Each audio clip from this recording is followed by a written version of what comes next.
Hey guys, before the video begins, I just wanted to say that I now am opening up commissions.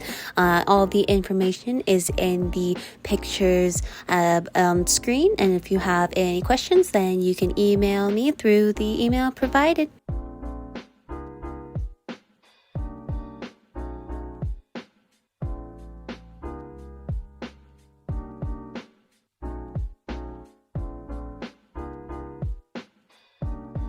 Hello everybody, it's your non-binary pal Gracious E.V.A here, and welcome back to another chill speed paint video. Get used to this. I'm actually going to be posting a lot more of these this month because I have a lot of artworks that I've made that fit better into chill speed paint videos. So yeah, I hope you enjoy that. But anyway, the premise of this piece was basically another attempt at practicing hair, but specifically in a very dramatic way, where the character is sort of coming out of the water and the hair is flipping upwards, sort of like something you'd see straight out of Little Mermaid. In fact, I think this piece was inspired directly from a scene from Little Mermaid, if I remember. But yeah, something like that.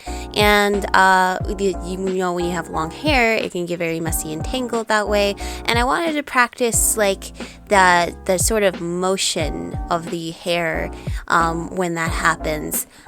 For this piece, I don't know why, but I decided to choose Collie. I guess just because I thought they would fit best. It kind of makes sense for story stuff from their backstory. And the other characters that I have with really long hair are their hair color is considerably lighter, and I didn't want to have to deal with trying to shade really light hair today. So I just went with Collie, who has pretty darker hair and skin. The sketching took quite a bit longer than I thought, not just because of the hair. The hair was actually quite easier to sketch, but just because of the composition and how I wanted it to look. I was struggling to get the character to be in center with the spotlight that I wanted to be on them, but then also be in the center of the lake that they're in. And so it was a lot of resizing it before I was happy with it. Another thing about the sketching is that the anatomy might not be the best here, since I was really focusing on the hair, and I struggle with profile views of the body, so sorry if it seems a little wonky. But yeah, for this piece, after I was done with the sketching portion, I tried drawing this in my more guardian angels way. I've done this before in the past with pieces with the characters from this upcoming series of mine, but basically I'll use a different, more painterly style brush for the line art, and then do a slightly different textured way of rendering, a very stained glass kind of way. And for this one, I did a lot of experimenting with the shading, so you get to see a lot of that here. And yeah, like I said, even though it was to practice the hair, and sometimes when you're practicing something in a piece, it can be not really fun, but this was really fun to work on. I tried to make the strands very separate from each other and very shapy, and when highlighting it too was really interesting. I was able to add highlights to each individual strand, as it were, and make it look wetter that way. And you'll see this a lot in different media where they'll make the hair look more wet just by making it look more shiny, which is true for real life too. Often when it's more wet, it can look more shiny. But yeah, once I had at some point when I was done getting the base coloring in, I discovered that you can put a clipping mask on a whole folder. And clipping masks, I actually don't quite know how to explain all that well. They're different from clipping layers and from alpha lock layers, where basically anything you do in that clipping mask will only be affected on the clipping mask and not the rest of the drawing. And you can delete that clipping mask, and anything that was done on that mask will be gone too. I used this to erase the bottom part of Collie so that it looks so that they blend better into the water, and I can still keep the water as part of the background without having to put it into the foreground as well. Speaking of which, once I was done with the base coloring and line art, I decided to work on the background and foreground a little bit. This is something I like to do a lot, so that I just know, like, once I'm done rendering the character, then I already know what the background and foreground is going to look like, and I can just clean those up a little bit to finish off the piece. And like I've said before, getting the background done first, and if there's any lighting in the foreground too, can really help with the colors you use for rendering. And yeah, like I already said, I did quite a bit of experimenting with the shading. I experimented with a little bit of a subsurface scattering with the skin. You probably know what that is if you watch other art YouTubers. But yeah, it's an effect that you can do. I don't use it that often, but I felt like it suited it here, and I think it does work really well. And yeah, the other thing that I did in the foreground later on was add these water droplets, because I actually forgot to paint them in later, but I added them back in, and I used a couple of brushes that I like using for water stuff. I actually have a whole folder in my brushes for water things, because despite me not liking to draw it that much, I do quite a bit of water pieces, or pieces having to do with water, so that necessity it's a necessity to have a whole folder for water brushes, but in there includes some water droplet brushes, which are very good. So I used them on the hair, or like where the hair is, and added motion blur to them. I kind of wish I added a bit more motion blur to the whole piece. I did add a little bit of motion blur towards the end, but I kind of wish I added a little bit more just to capture the illusion of motion even more.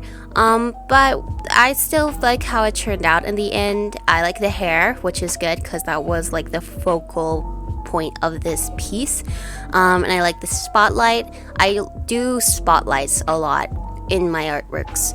Maybe I do it too much, but it's a good lighting effect, and I like spotlights, so I'm going to keep doing it. And it works with composition too, because it adds like a triangular shape into the composition, and that's a very common like shape that you'll see in compositions. A lot of classical Renaissance artists use that. So yeah, that's pretty much all I have to say for this. I hope you enjoy the rest of the speed paint, and I will see you at the end as always.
Thanks so much for watching. A couple reminders, I still have my Kickstarter going on for my comic, which you can use to order the full physical version of Mysteries of Dysteria. You could even get a t-shirt if you would like, depending on what you donate. And I also do commissions now, so if you are wanting to look for some commissions from me, I have a community post about that with more information. And then all my normal stuff, I have my artworks on my Kara linked below. I have my comics on my webtoon and my Etsy shop. And with that, I will see you in the next one. Bye!